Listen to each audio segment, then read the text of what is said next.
It's now time for SAU Magazine, featuring news and events occurring on the SAU campus.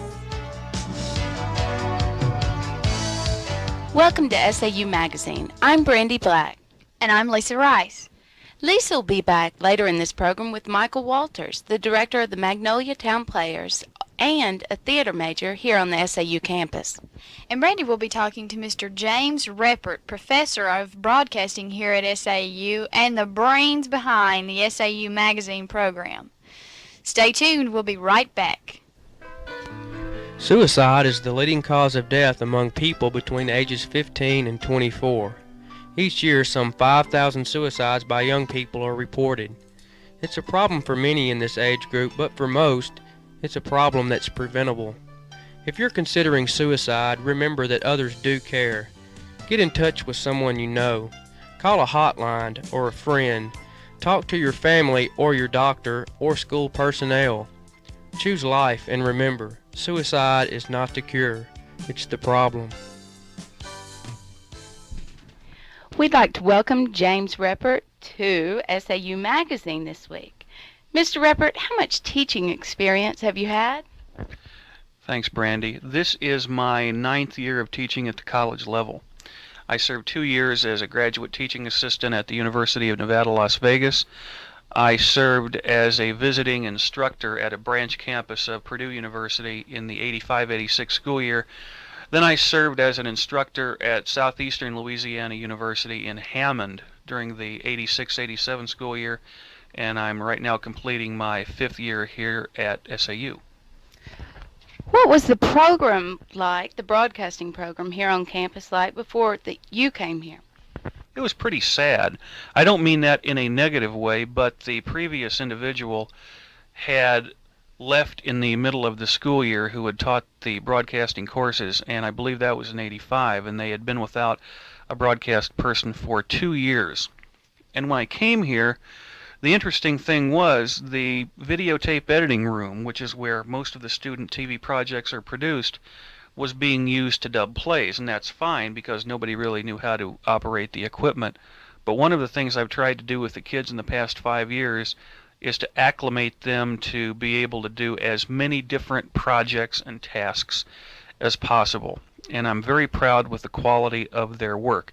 I'm never totally satisfied, as I said earlier in the semester to a previous SAU Interview Magazine program with John Hare, but still, since we're now at the end of the term, most of the stuff you guys have done, without exception, has been pretty good. Well, I know that a lot of your classes are production classes. What kind of programs do you have going on, or what do you send out to local newscasts? Well, for example, SAU Magazine being the prime example, this program is heard, I believe, on 8 stations in Arkansas and Louisiana. And we would like this to continue into the fall. As part of the production requirements for this course, students were required not only to do background reports, interviews, but also be responsible to get the program out by cassette to different stations. We also have student news reports, which are broadcast weekly on the NBC affiliate in Monroe, Louisiana, which is channel 10 KTVE. And we have monthly agriculture reports that are shown on AgNet, which is a national cable satellite network based in Houston. So we've had a lot of projects going on, and one other thing that I would like to do is to put together a prototype for a program called the SAU Report, which would be broadcast monthly on the Magnolia cable TV service. But that's still in the formative stages. But there are a lot of different activities that students can become involved with that they can get copies of either on cassette or videotapes and use that as part of their resume later on. Well, for example, the news reports that y'all send to KTVE in Monroe, I know there are a lot of schools in this area with broadcast departments. Are y'all competing for the same airtime? Not really. And this is not to put SAU's production level on a par higher than NLU, because Northeast in Monroe has the ability to be in a market where there is a network affiliate. But they have 2 different spots during the week where their stuff is broadcast, and we have one. Our projects run now on the AM show Monday mornings. And it's between 6 and 7 a.m., but it's still providing tens of thousands of people with interviews and background information about SAU that they would not get otherwise. But I do think that our work, the quality of it that students do, compares very favorably with institutions that have much more money and many more faculty members. I mean, I am really the broadcast department, and I feel like the kinds of activities that the students are going to be involved with, as I mentioned previously, really gets them, or puts them rather, a leg up on the competition. But there is plenty of room for people to work in this industry if they are willing to pay the sacrifice. What other courses besides these production courses do you teach on campus? As far as the courses are concerned, there are, just a lot of them. I have the radio production course, advanced radio production, television production, which is studio-oriented, electronic news gathering, which is taking camcorders out that are professional and going out and shooting different projects, advanced electronic news gathering, which involves the Channel 10 reports, broadcast journalism. I always teach a section of speech every semester. Being an old debate coach, that was always something that was close to my heart. And along that line, I serve on the editorial advisory boards for 2 different speech texts, so that's something I always want to be involved with, and I videotape the speeches as well. A number of broadcast courses, all of them which I can't think of off the top of my head, but trust me, if there's a broadcast course here, I have probably taught it. Interesting. Earlier you said you were a debate coach. Where did you get debate experience? Well, back when I was in graduate school at the University of Nevada, Las Vegas, the university has a reputation for being somewhat of an outlaw institution, primarily because of all the problems associated with its basketball program. But we felt, at least Bob Glenn and I, who was also in the master's program there, it was Bob's idea in the spring of 1983 to start a debate program, and we were interested in fostering a positive academic image of the institution. And what Bob decided to do was to start a debate program. It was his baby. And I came in as the associate director of forensics. And we were very successful. In our 2 years of coaching the squad, we won, I believe it was 173 awards in debate and individual events, and we won an award for being the top-ranked first-year debate program in the nation in 1983-84. So that was where my speech background came from. And teaching it for 9 years, I went back, it's funny you mentioned that, and added up all of the courses that I had taught in speech, and I believe this semester is either my 24th or 25th time that I have actually taught a basic speech course. But no matter how long you teach it, it's a matter of trying to feel as comfortable as possible and trying to practice what I preach in being an extemporaneous speaker and trying to be as conversational as possible. When I lecture in that course and some of the others, I try not to use notes. I know it's probably been your experience, and it was mine too, that when I was a college student, I got bored to tears by professors who spoke in a monotone or did not make the subject matter interesting. And there are a lot of people out there who are better than I am at what I do, but I feel like if I can engage the students and make them actively interested in what they're doing, then everything is going to work out well. Well, you were certainly extemporaneous today. Thanks for joining us. Stay tuned to SAU Magazine, and Leesa Rice will be right back with SAU Theater Major Michael Walters.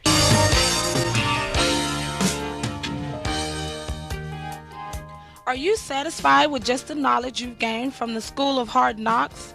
Don't make any more excuses like no money, time, or too old. Don't let these keep you from going to college. Now you can earn college credit for what you've learned in life.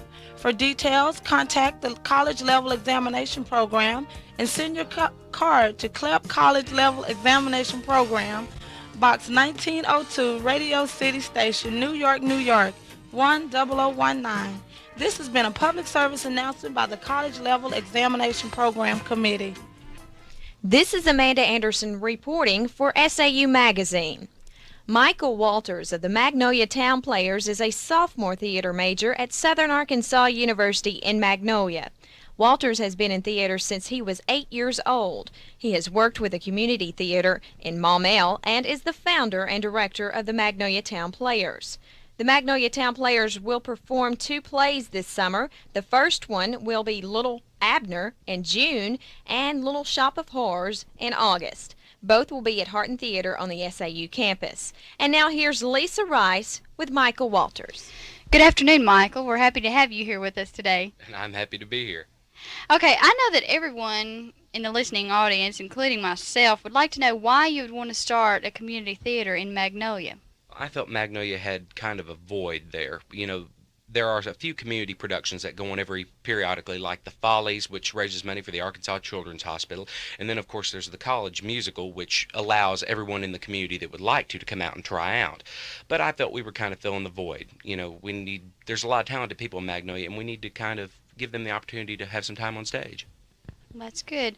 What do you think makes you qualified to direct a community theater? Simply because I enjoy it. I don't think I'm really qualified at all. I've just had a lot of stage experience, and I like working with all these people. It's meeting the people and getting to work with them. It's a lot of fun. Where did the name the Magnolia Town Players come from? Well, I thought something like Magnolia Community Theater or the Magnolia Little Theater, something that was kind of bland, and I wanted something that would really, instead of say community, give Magnolia the feel it's a little town. It's a nice little town with a group of people that want to get together and produce a piece of theater. Okay. I understand that you don't have your own stage. How difficult is it for you not to have your own stage for the community theater? Extremely, but thanks to Jerry Jones, the head of the junior high, the principal over there, he has been very kind in letting us use the junior high for rehearsals, which makes it kind of easy for us. But then again, we have to move over to Harton Theater on the SAU campus the week before our production, which kind of makes things a little bit different, throws the cast off a little bit. You have to have something in the translation there. Okay.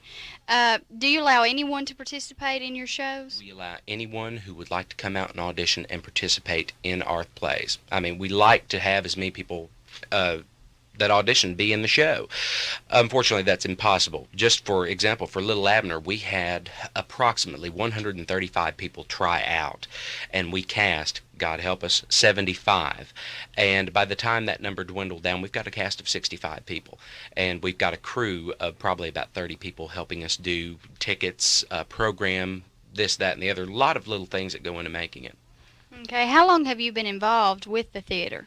8 years. My first play was in my 8th grade year, and that was Bye Bye Birdie. And I went out, I was cut football practice one afternoon, and went out and auditioned for a play. And then all of a sudden, I found out that this is my niche, because I hated football. I couldn't catch a ball if it had glue on it.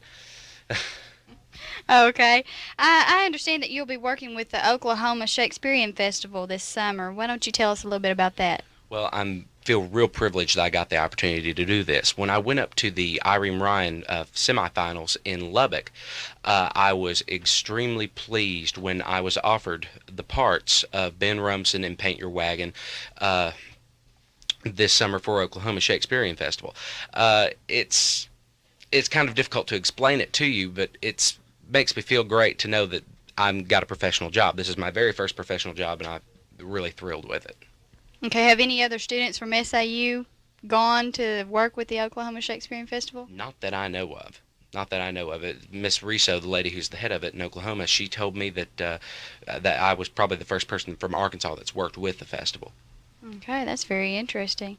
Approximately how many plays have you directed? I've directed 5, and Magnolia Town Players is the second community theater that I've been the head of, but I've directed 5 plays, most of them musicals. Okay. Is that your forte? You like musicals better than straight plays? Well, it's a lot easier for me simply because I kind of tend to, people give me this criticism, I kind of tend to lead life as if it were a musical. Break into song any minute, but it's my main field of interest. Okay, why don't you tell us a little bit about the plays that you're directing this summer? Well, we're doing Little Shop of Horrors, which will open August 10th and run through the 15th, and Little Abner, which will run June 10th through the 13th. Both of them will be at Harton Theater, and interestingly enough, we have some college students playing the leads. We have Chris Reed, who is playing Little Abner, and we also have Steve Harrell, who is playing Seymour in Little Shop of Horrors, and Steve Harrell is also playing Mary and Sam, the preacher, in Little Abner. And I feel kind of privileged to have enough college students interested to come out and work with me. And it's very, gives the cast a lot of texture to have people from, kindergarten age all the way up to 40 and 50. Okay.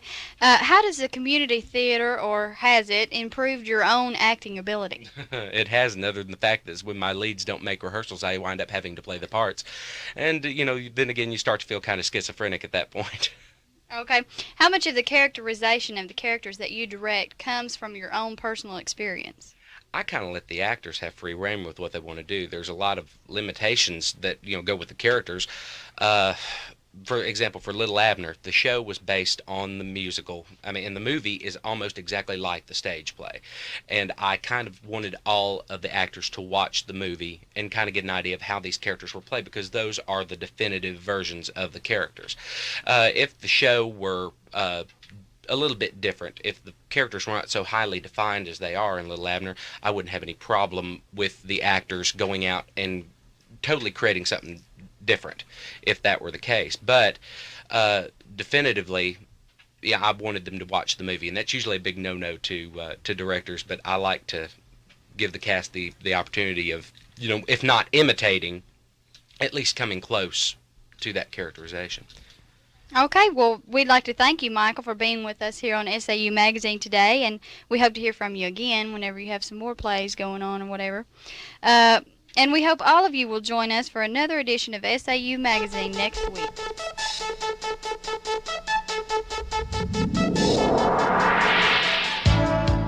This presentation has been brought to you by the Advanced Radio Production class at Southern Arkansas University in Magnolia.